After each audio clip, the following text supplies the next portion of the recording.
Esto es Sin Receta, el espacio en donde hablamos de medicina funcional. Y en este episodio hablaremos de Cáncer. Sin Receta, un contenido de medicina funcional.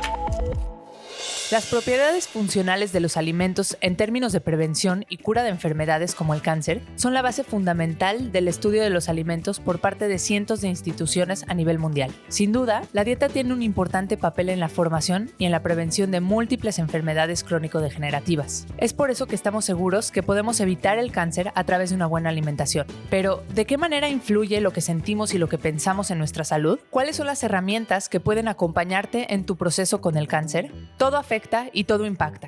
Y eso es lo que vamos a conocer aquí sobre el cáncer. Ya hemos hablado de medicina funcional y de nutrición funcional y este episodio nos toca hablar de cáncer. Elisa, nos prometiste que nos ibas a platicar más adelante qué te llevó realmente a la medicina funcional y me encantaría que nos pudieras platicar un poquito de tu historia. Ok, les platico que todo empezó en la carrera de medicina, estando en quinto semestre. Cuando yo estudiaba, me sentí una bolita en el cuello. Debo mencionar que previo a eso era una persona sana, no tenía ningún antecedente relevante, no tengo antecedentes relevantes de cáncer en mi familia y ahora van a entender cómo se liga todo esto. Cuando estaba en la carrera de medicina estudiando medicina interna, de hecho, fui el sujeto de estudio de todos mis compañeros porque tenía un ganglio bastante grandecito en mi cuello que se empezó a formar como una pelotita y ya me empezó a llamar la atención el tamaño que tenía. Obviamente todos me revisaron y como todos en la carrera de medicina nos atribuíamos, nos achacábamos todos los diagnósticos que íbamos aprendiendo. O sea, si estabas aprendiendo de colon irritable, tú lo tenías. Si tenías enfermedad de Crohn, tú también lo... El síndrome del médico, ¿no? Exacto. Así Todo le lo que llaman. vas estudiando lo vas padeciendo. Entonces, esta no era una excepción. Obviamente, la mayor parte de mis compañeros me vieron con cara de, por Dios, ¿qué te estás imaginando? Y en realidad, cuando ya empecé... Ese mismo día que me estaban todos revisando, uno de los, justo el médico, el doctor que nos estaba enseñando, el maestro, me mandó a revisar a rayos X. Me dijo, ¿sabes qué? Sí vale la pena que te hagan un ultrasonido y que revisamos más a fondo. Y pues bueno, para no hacerles el cuento tan largo, de ahí, ese mismo día, acabé yendo a otro médico por fuera que, por supuesto, también creía que yo tenía el síndrome del médico, ¿no? Y uno de los dos médicos que me revisó ese día me decía, por Dios, ya estoy seguro que ya te imaginaste recibiendo quimioterapia, burlándose un poco de mí, cosa que ha moldeado mucho mi personalidad como médico, el no ir en contra de la intuición del paciente. Pero bueno, otro de los médicos que me revisó ese día sí le llamó la atención la bolita y una cosa llevó a la otra y yo ya teniendo ese pensamiento y esa intuición y sentimiento del que algo no estaba bien, no paré hasta que me hicieron una biopsia unos días después. Esa biopsia reportó lo temido porque habían 3 o 4 diagnósticos, entre ellos una infección, algunas otras enfermedades, un hongo, no sé qué. Al final fue un linfoma, que es un cáncer del sistema linfático, del sistema con el cual te defiendes de las infecciones.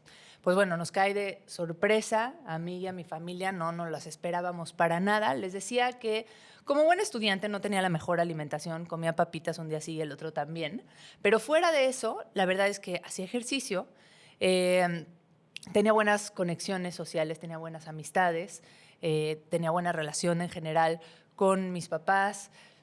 Lo que sí te puedo decir es que no dormía muy bien, que digamos, porque me acostaba tal vez a las 12, 1 de la mañana, sabes, como todos en su carrera, me levantaba a las 6 de la mañana y me la pasaba cansada y eso automáticamente hacía que mi nivel de estrés se exacerbara muchísimo, ¿no? Entonces, pues bueno, ahí está uno de los factores más importantes en mi estilo de vida, que sí creo que pudo haber detonado la poca o nula genética que yo pudiera tener con el cáncer. ¿Qué sentiste? Cuando me dieron el diagnóstico, la verdad es que lo primero fue escepticismo, no creí. De hecho, realmente no creía, decía, no tengo nada, no me siento nada mal. Ya cuando ves para atrás dices, bueno, igual y sí he estado un poco cansada y demás, pero en realidad negación fue lo primero porque realmente no creía que lo tuviera.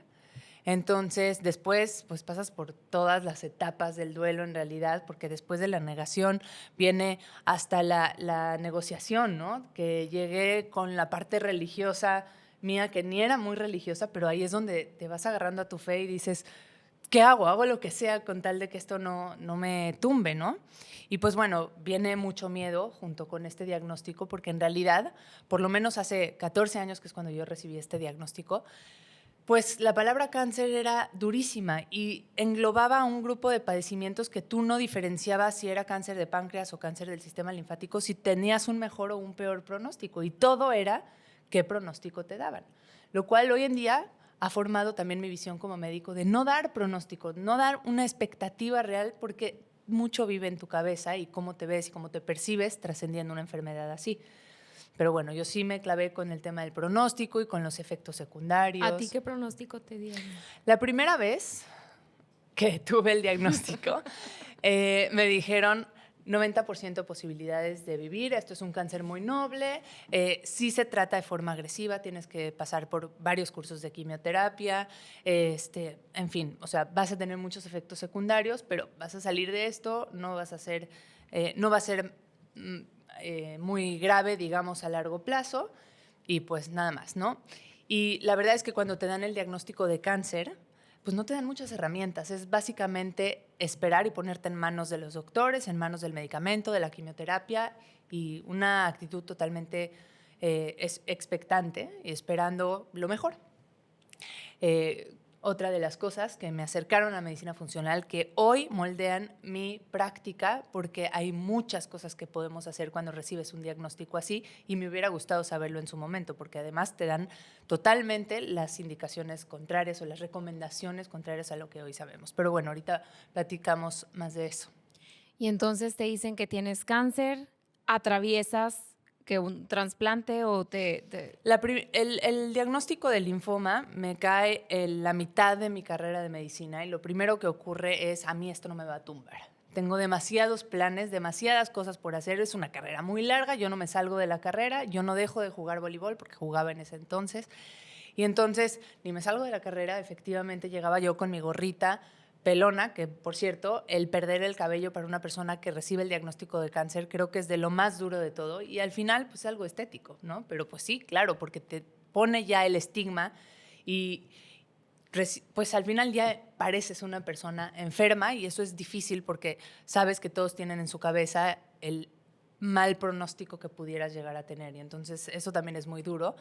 Al final les digo, esto no me tumbó, digamos, no me frenó, me puso a seguir en la carrera de medicina, no me salí, iba con mi gorrita y nada más, y me preguntaban por qué no tenía pelo, porque todo pasó en verano, y regresé al semestre y todos mis compañeros así de ¿qué pasó? A lo cual a mí se me hacía fácil decirles que perdí una apuesta.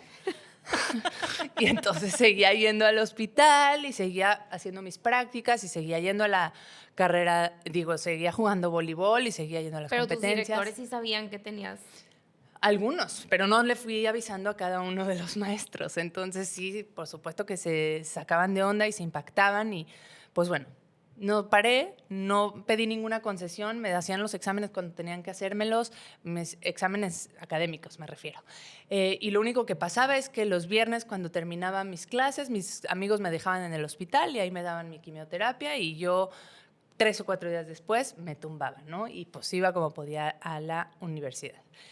Entonces, bueno, pasan quimioterapias cada 2 semanas durante 6 meses. Cada una de ellas te va debilitando el sistema inmune cada vez más, al grado que llega un punto en el que tienes tan poquitas células blancas o leucocitos o glóbulos blancos que ya no te pueden dar la siguiente quimioterapia porque tienes un riesgo de infecciones y demás. Entonces, bueno, una que otra me la saltaba y demás. Al final, pues terminan los 6 meses y yo entro en remisión, que quiere decir que el cáncer ya no estaba presente en ese momento, y pues otra vez, ¿no? Te vas a tu casa como reza que no regrese. Y eso es de las ansiedades más grandes que alguien puede tener. Yo creo que la ansiedad de que regrese o no el cáncer sin poder hacer nada al respecto, o haciendo cosas que en realidad no sabía si funcionaban o no, ¿no? Entonces, bueno, muy expectante de nuevo, esperando lo mejor y nada más. Lo que sí pasó en este entonces, una parte muy positiva, es que el que en ese entonces era mi novio me pide matrimonio. En el Inter, algo que pasó, que mucho tiempo después entendí que era básico para mi curación, es que salió un propósito muy grande, que era casarme, preparar mi boda y demás. Entonces yo de por sí no estaba medio en negación y no me salí de la carrera y no me salí del voleibol, y ahora pensando en la boda y en todo cómo iba a vivir y demás, se me fue el tiempo y pasó la quimioterapia y yo empecé mi periodo de remisión. Entonces, pues así estuve 6 meses planeando boda, casándome en el Inter, mi boda civil, mi boda religiosa, y hasta este punto, al parecer, yo estaba curada de cáncer, ¿no? Sin hacer realmente nada activo, porque aunque sí te cuestionas y dices, ¿cómo llegué a este diagnóstico? ¿Qué pasó aquí? No paras de sentir de alguna manera culpa de qué hice que esto se suscitó. Y pues obviamente los médicos ni te lo explican nada y te dicen, no, probablemente es algo entre genético, pero no hay tanta genética tan fuerte para ese tipo de cáncer. Pues, quién sabe, ¿no? Y entonces otra vez esta actitud pasiva ante el cáncer causa mucha ansiedad. Y pues me caso, regreso de luna de miel, a las 2 semanas me toca hacerme chequeos de nuevo y yo ya traía un feeling de que algo no estaba bien y regresé. ¿Sentías algo? No, no sentía nada. Me fortalecí después de las quimioterapias súper rápido. La verdad es que fuera de que el pelo te sigue revelando que pasaste por un tratamiento fuerte, no notabas nada en mí que te hiciera pensar que estaba débil. Pero algo en ti lo sabe, ¿sabes? Porque si te pones en contacto con tus emociones, algo no está resuelto del todo. No solo es el cuerpo, no solo es voltear a ver cómo se siente tu digestión, tu energía, tu sueño, es cómo están tus emociones. Lo que pasa es que eso, la parte médica no la cubría. Y la parte médica solamente te decía, no hay nada que hacer, no hay nada que tú hayas hecho para crearlo. Entonces, toda la parte que no puedes tocar, no la validas. Pero en ese momento yo decía, algo en mis emociones no está cuadrando. Bueno, para no hacer más larga la segunda parte de la historia, les cuento que al regresar de la luna de miel, a las 2 semanas me vuelven a hacer un PET, que es uno de los chequeos con los que registran si tienes cáncer o no, y vuelve el cáncer. Y me acuerdo perfecto el momento que me dieron el segundo diagnóstico. Yo estaba, paradójicamente, como lo quieras ver, en la primera cirugía de corazón que yo entraba a ver. Obviamente era estudiante, pero corazón abierto, y yo estaba impresionada con cómo se ve un corazón adentro del cuerpo de una persona viva todavía. Y ese día, en ese momento, recibí la llamada del oncólogo que me decía, Elisa, el cáncer regresó. Y esta vez el pronóstico, para mi mala suerte y para mi necedad de volver a preguntar el pronóstico, pues era ahora sí un volado. Me dijo, sí tenemos opciones, puedes someterte a un trasplante de médula ósea, pero ahora tu pronóstico es 50-50, ¿no? Es un volado. Y pues obviamente ahí se te vuelve a caer el mundo y ahora sí de veras no entiendes nada, porque dices, hice lo que exactamente tenía que hacer y fui el 10% de la probabilidad de la gente que reincide. ¿Cuántos años después reincidió? 1 año, porque fueron 6 meses de quimioterapias y tratamiento y 6 meses de remisión, y al año, a mis 22 años, estaba de vuelta. Dime algo, antes de que estudiaras medicina y antes de que tú tuvieras tu primer diagnóstico, ¿alguna vez le tuviste miedo al cáncer? Sí era, no sé si era la época o qué pasa, en donde escuchabas la palabra y ya se te revolvía el estómago, ¿no? Y rezabas porque nadie en tu familia lo tuviera, porque además, te digo, no distinguíamos un cáncer del otro. Hoy sabemos que la palabra cáncer aborda demasiadas enfermedades, demasiadas evoluciones y padecimientos, y en cada persona se comporta distinto, pero en ese momento no, solamente tenía una etiqueta de lo que es el cáncer y una etiqueta de cómo se trataba, que era quimioterapia, persona pelona, sin cejas, bajando de peso, ¿no? Y ese era el único concepto que yo tenía en mi mente. Regresas de tu luna de miel y te vuelven a dar el diagnóstico. ¿Qué sentiste? Ahí sí se me desplomó el mundo y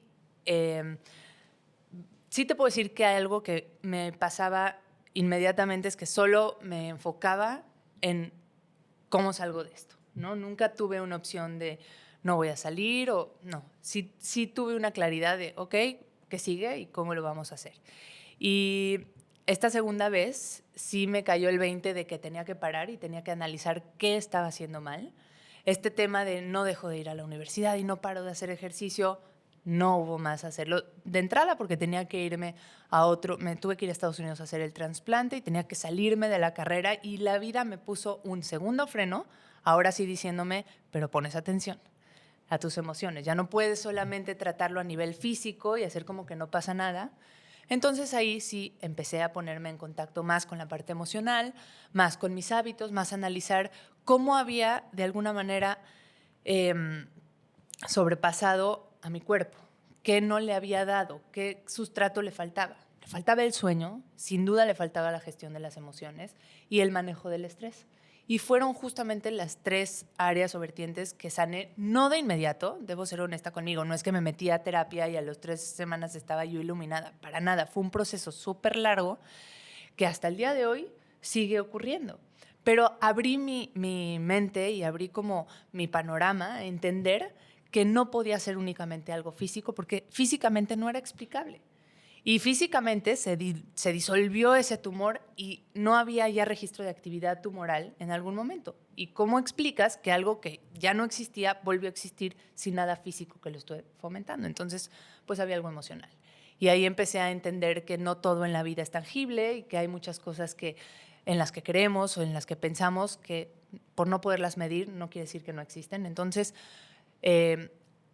dije esto en la medicina y en mi práctica tiene que impactar y tengo que abrir mis posibilidades de tratamiento. Y bueno, entonces, volviendo al tema de la recurrencia, regresa el cáncer, me dan la opción de hacerme un trasplante de médula ósea, que consiste en extraerme las células madre, las células progenitoras, digamos, de mi médula ósea, de adentro de mis huesos, extraerla, hacerme una quimioterapia que hace una ablación completa a mi sistema, o sea, la baja a cero, casi no tienes más glóbulos blancos y no tienes sistema de defensa para que después te vuelvan a meter tus mismas células madre. Eso se llama un autotransplante, son tus propias células.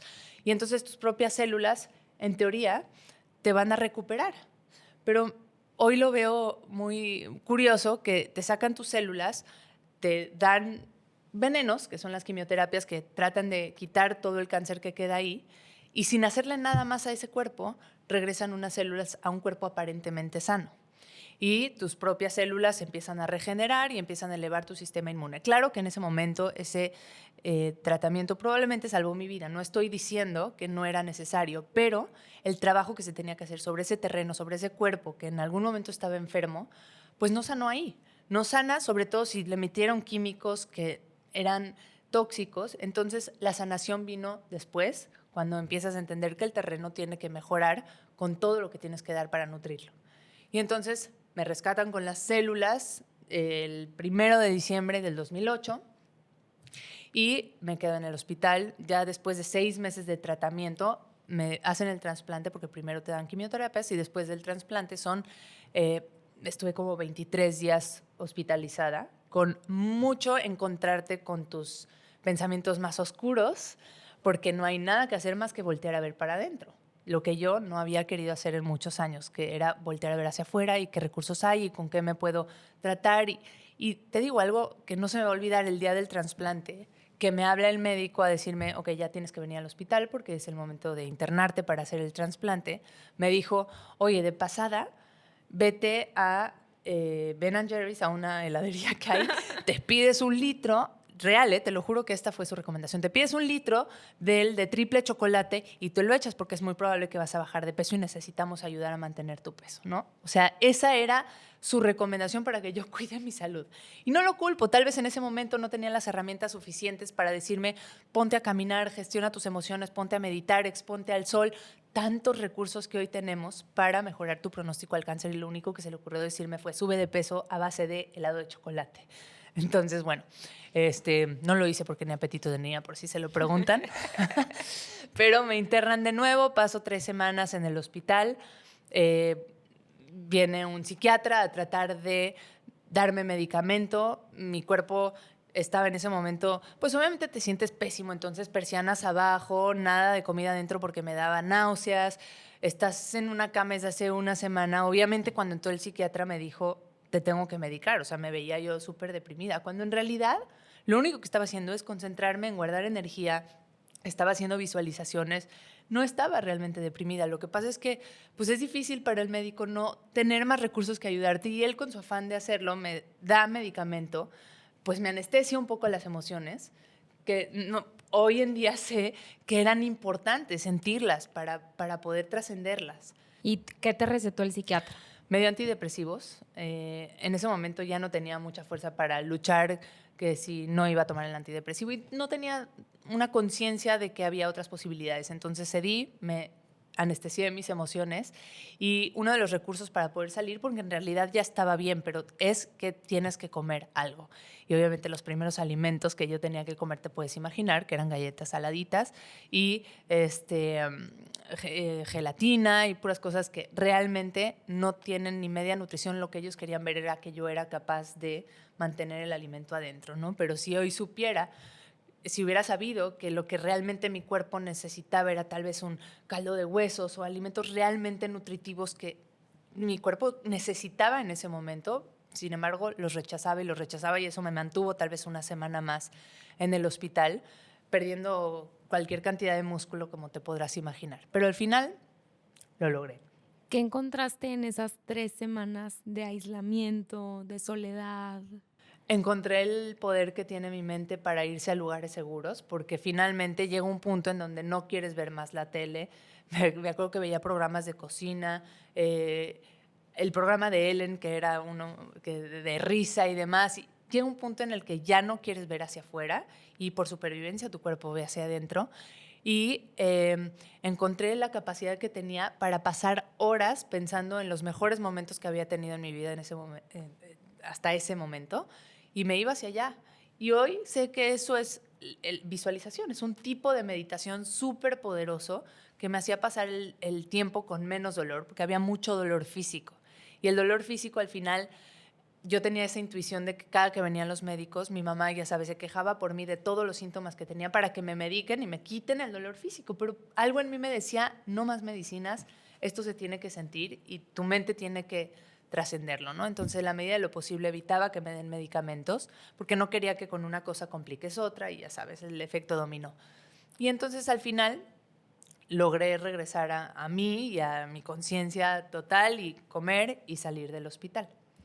Esto fue 1 año y medio entonces, de tu primer diagnóstico a tu segundo diagnóstico, a que saliste del hospital libre de cáncer. Libre de cáncer y gracias a Dios al día de hoy, 14 años después, sigo libre de cáncer.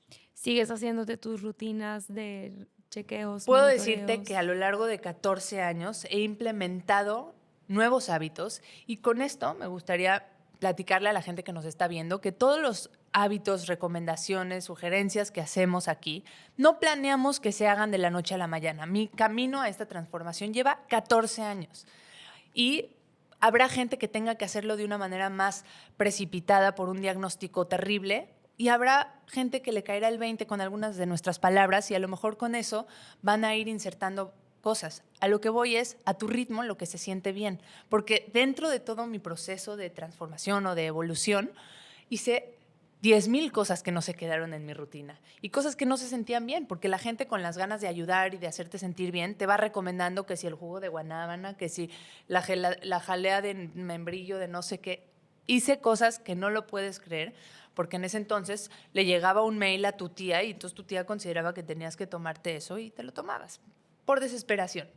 Hoy en día el camino a mi salud lo voy haciendo yo y creo que parte importante de ese camino y algo que me encantó en todo este proceso es que hace algunos años leí el libro de Kelly Turner que se llama Remisión Radical, que les vamos a dejar en los comentarios para los que estén interesados, que cuando lo leí me encantó porque espejé todo mi proceso que hice de forma intuitiva en los puntos clave que ella menciona, que son 9 puntos clave para poder trascender el cáncer. Esta es una reportera que empezó a ver que habían casos de remisiones espontáneas en cánceres que no esperaban que iban a remitir de forma espontánea sin tratamiento y analizó todos esos casos que existían y cuáles eran los comunes denominadores en todos los casos. Y algo muy importante y muy bonito además es que de esos 9 puntos, tal vez solo 3 estaban relacionados con algo que tenías que comprar o hacer, como tomar, no sé, ciertos suplementos o comer ciertos alimentos. Todos los demás son gratis y tienen que ver contigo. Y uno muy importante es tener un sentido de vida y un propósito de vida muy claro, que yo en su momento tenía mi boda y después tenía muy claro quién quería ser, ¿no? Y cómo quería ser, y qué tipo de doctora quería ser, y qué mensaje quería comunicar. Creo que tener esa visión me ayudó a seguir adelante y a irme comprando toda esta idea de lo que quería hacer. La forma en la que vivo hoy probablemente fue diseñada en ese entonces y no fue llevada a cabo de la noche a la mañana. Les digo, ha ido evolucionando de alguna manera. Otra era seguir mi intuición, a pesar de todo lo que toda la gente te dice cuando tienes cáncer y que tratan de ayudar y te dan recursos y información. Seguir mi intuición fue una muy importante. Esto no lo voy a hacer porque no se siente bien conmigo, porque no me gusta. Esto sí me gusta, quiero hacer. Dentro de la parte emocional, intenté un montón de terapias desde De imanes, Reiki, sí, cualquier tipo de corriente, hipnosis. de psicológica, hasta que hubo una que hizo clic en mí. Y eso es lo que yo siempre, porque mucha gente cuando me ¿Sigues en escucha, terapia? sí, claro, y he cambiado de una terapia a otra porque cada vez soy una persona distinta y para esa faceta de mi vida quiero un tipo de terapia distinta. Entonces, mucha gente que me escucha y se acerca a mí, quiero hacer exactamente lo que tú hiciste, por desesperación, lo entiendo perfectamente, pero en realidad tú tienes que ir trazando tu propio camino para ver qué te funciona, qué no te funciona y cómo sabes qué funciona, qué te hace sentir bien, qué te deja con un buen sabor de boca. También es importante aceptar el apoyo de la gente. La primera vez que me dio cáncer hubo un error y fue negarlo todo, hacer como si no pasara nada, no frenar, no parar, no voltear a ver hacia adentro. De hecho, evitarlo. Si la gente, te lo juro que la gente hasta se me quedaba viendo, porque no tenía cejas, no tenía pestañas, estaba pelona, y se me quedaban viendo, y yo los veía como, ¿qué ves? ¿Qué estás viendo? No estoy entendiendo. Les fijaba la mirada como no entiendo. Realmente en mi mente no entró el diagnóstico, no me cayó el 20. Y la segunda vez, obviamente, empecé a aceptar la ayuda de la gente, el apoyo, las palabras, y eso casi siempre construye, siempre y cuando sea gente cercana que te quiere. Aceptar el apoyo social ha sido fundamental para mí y es uno de los puntos que dice Kelly Turner en su libro. Y pues bueno, ya la parte de tomar control por tu salud y no ponerte en las manos de los médicos así de qué haces, qué tengo que hacer, sino es qué puedo hacer yo por mí. Eso vino después. Voy a empezar a hacer ejercicio también por salud, no solamente por diversión, como en ese entonces hacía con el boli, ¿no? Por salud voy a empezar a transformar mi alimentación, que debo decir, esto se fue perfeccionando cuando me convertí en mamá, porque cuando ya empiezas a alimentar a alguien más y hay esa conciencia, es como, a ver, no puedo darle de comer a él algo que no estoy haciendo yo conmigo misma. Entonces también mi alimentación fue cambiando. Y sí te puedo decir que soy mucho más consciente de mi sueño. Obviamente me dedico a eso, es el foco de mi consulta, pero es uno de los hábitos que me ha dado mucho, que me doy cuenta que es el más fácil que pude haber modificado desde un principio y el que es no negociable. Al final, esa es la base de todos los demás para mi gusto. Y pues bueno, también gestionando el estrés, entendiendo que no se puede hacer todo al mismo tiempo, en el mismo momento y que tiene que haber periodos de pausa. Ese ha sido un aprendizaje para mí también muy, muy poderoso. Muchas gracias, Elisa, por lo que nos estás compartiendo ahorita. Y justo escuchándote, venía a mi mente muchísimas personas que llegan conmigo queriendo cubrir todos sus problemas de salud con lo que comen. Y es una realidad que la alimentación no nos alcanza para cubrir esto. Y esto es algo que yo descubrí durante varios años de terapia que llevo. También soy súper fiel a mis terapias. Yo voy a psicoanálisis, personalmente practico psicoanálisis y a través de esta terapia descubrí que no podemos enfocarnos solo en uno de los ejes que nos sostiene como seres humanos, que nos da propósito de vida. No podemos solamente enfocarnos en comer bien, porque no solamente tenemos un cuerpo, tenemos emociones, tenemos un alma, tenemos un espíritu que también necesitan nutrirse. Cuando yo entendí esto, yo dejé de ser esa persona radical que antes era, en donde no te probaba un lácteo, no te probaba una cosa que tuviera azúcar, evitaba lo más que pudiera cualquier alimento que no se pareciera a un alimento real o creado por Dios. Y entonces entendí que no todo se puede centrar en lo que comemos, porque de nada me sirve comerme todas las hojas que me encuentre en el supermercado si mis emociones están en un muy mal estado, si emocionalmente me tengo completamente abandonada. Y eso es algo que yo intento siempre comunicar a las personas que se acercan conmigo para tratar su salud desde la alimentación. Sí, qué padre, pero ¿dónde está la parte emocional? ¿Dónde está la parte espiritual? ¿A qué te aferras en la vida? ¿Cuáles son tus propósitos de vida? Y creo que esto que nos compartes tiene mucho que ver con eso, con lo que venimos hablando desde el primer episodio. No podemos centrarnos en uno de los hábitos del estilo de vida. Es todo un eje lo que nos puede ayudar a sostenernos firmemente y a enfrentar diferentes adversidades que la vida en algún momento nos puede traer, ¿no? Yo creo que para cerrar me gustaría dejar el mensaje de que tratemos de hacer las cosas cuidando a nuestro cuerpo por amor, por propósito de vida, por tener claro lo que queremos hacer y no por miedo o por desesperación porque ya tienes un diagnóstico. Creo que desde dónde viene el cuidado de la salud, de dónde nace, es súper importante para lograr el propósito que queremos, que es optimizar nuestra salud y sacar lo mejor de nosotros. Hoy hablamos de tu historia y cáncer es enorme. Hay muchísimas preguntas que nos llegaron y creo que valdría la pena en futuras temporadas o episodios ahondar más profundamente en estos temas. ¿Cómo se forma? ¿Quién tiene riesgo a padecerlo? ¿Qué tratamientos, qué suplementos, qué tipo de alimentación o hábitos del estilo de vida pueden ayudar a bajar los riesgos contra el cáncer o a tratarlo? Pero sobre todo, en esta temporada lo que queremos hacer y en esta plataforma es hablar de los diferentes recursos que tenemos para evitar que se forme el cáncer. Y además vamos a darnos cuenta que todo está relacionado, todos los padecimientos en todas partes del cuerpo están conectados y pueden ayudarnos a prevenirlo. En esta publicación aparecen nuestras redes sociales y nos encantaría leer sus comentarios. Si tú tienes una historia que quieras compartir como la mía, por favor te invito a escribirla en los comentarios, a escribirnos en redes sociales. Con esto terminamos el episodio introductorio sobre el cáncer. Yo soy Ana Cecilia Villarreal. Yo soy Elisa Sacal. Y esto fue Sin Receta. Un espacio de medicina funcional.